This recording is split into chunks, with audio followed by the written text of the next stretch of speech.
ready to unlock a little big magic. Ooh, I like where this is going. We're diving into Elizabeth Gilbert's book, Big Magic. A classic. It's not just for, artists or anything, though. Right. It's for anyone who kind of feels that pull, Tug of what if. Exactly. When it comes to, creativity in general. It's about saying yes more often, isn't it? That's Gilbert's whole thing. It's not about being the next Picasso. Oh, thank goodness. More like embracing those little sparks. Yes. And what's funny? The way she talks about fear. Oh, yeah. She really flips the script on that one. It's not some monster hiding in the closet. More like, that friend, the one. Who's always a bit anxious. Yeah, but you still love them. And you still bring them on adventures. That friend who's like, are you sure about that karaoke night? Before you've even picked a song. Totally. But Gilbert's point is, there are different kinds of fear, right? Exactly. There's the healthy kind. The one that keeps us safe. Like knowing not to pet a tiger at the zoo. Yeah. Through the fence, yeah.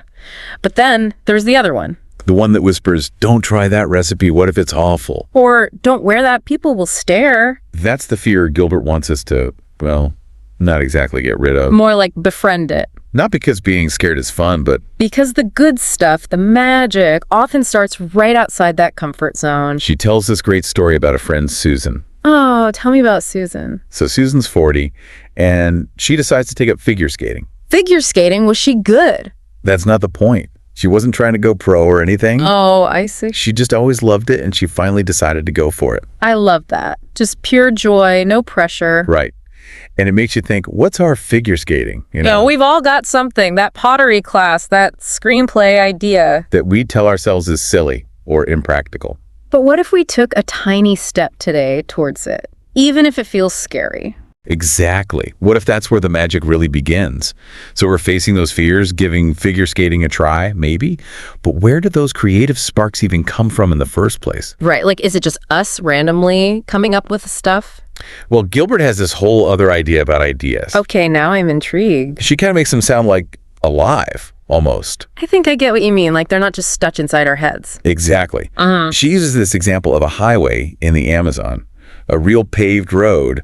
But if it's not maintained, the jungle just takes over. Gone. And that's kind of how she sees unused ideas. They have potential, but they need someone to grab hold. To say, I'm going to do something with you. Yes. But the thing is, we're busy, right? Life gets in the way. Work, family, that whole scroll hole on our phones. Exactly. So even when inspiration does hit, we miss it. We're not really paying attention. And that's a big part of it for Gilbert, I think. It's not always a lightning bolt moment. More like noticing those quieter whispers. And then, being brave enough to say yes when an idea really grabs you. Although, she also says... saying no is okay, too. Totally. Not every idea is meant for us or for right now. But it's that openness, being willing to listen in the first place, that matters. Okay, so we've befriended our fear. We're welcoming inspiration.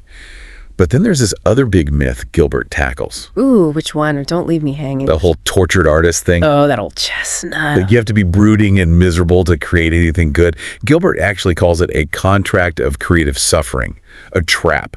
She lists all these rules of the tortured artist, and they're so over the top. Like what? Spill the tea? Okay, get this. Drink too much coffee. Alienate your loved ones. Die young. Before bed, leave behind a masterpiece. Oh, the drama. I know, right? And it's funny, but it's also kind of sad because that myth still has so much power. Totally. It's like suffering equals good art, which is just... not true at all. So what's Gilbert's alternative? Hit me with it. The trickster artist. Okay, now that sounds more fun. Right. The trickster artist is all about playfulness, curiosity. Less precious about the whole thing. Exactly. Not afraid to experiment, look silly, even if it doesn't work out. Embrace the chaos. Yes. And she tells this story about a friend who goes to a fancy dress ball. Let me guess, as a clown. Even better, a lobster. A lobster. A giant bright red lobster costume. Amazing. That's totally the trickster spirit. Right. Not taking yourself too seriously, finding the joy in it, even if the outcome is totally unexpected. So we're ditching the tortured artist thing, right? Embracing our inner lobster. But what happens when things get tough? Creativity isn't always lobster costumes and sudden inspiration. Totally. Gilbert's not pretending it's all sunshine and rainbows. She's big on persistence, though. Uses this analogy of a tennis match. Oh, I love that one. So rejection isn't personal. It's just like the other person hitting the ball back over the net. Exactly. You don't just give up because one shot went astray. You pick up your racket and hit it back. And she has this motto, done is better than good. Oh, that's so key. It's easy to get stuck. Yeah. Trying to make it perfect. But sometimes you just got to get it out there. Finish the draft, send the email, bake the cake. Even if it's not going to win any awards, that's how you move forward. And she reminds us too, creativity, it's not always up and to the right. It's cyclical. She has this story about a short story, Elk Talk, rejected over and over.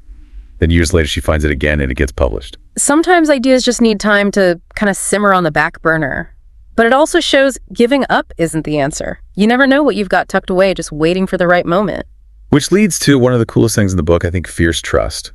The trust in the creative process, even if there's no, gallery showing or book deal waiting at the end. It's creating for the joy of it. For the sake of bringing something new out into the world. What would you create, she asks, if you knew you couldn't fail? What happens if you silence that inner critic? Makes you realize how much we let that fear hold us back. We're so worried about messing up that we don't even try to see what we can really do. Right. And she ends with this idea from Balinese culture. They don't have this hard line between art with a capital A and just everyday creativity. They blend it all together.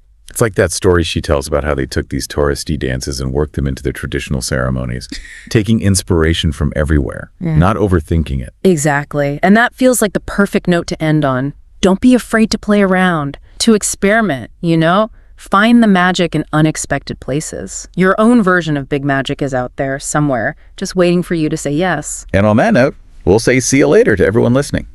Thanks for joining us for this deep dive into big magic. Until next time, keep those creative sparks flying.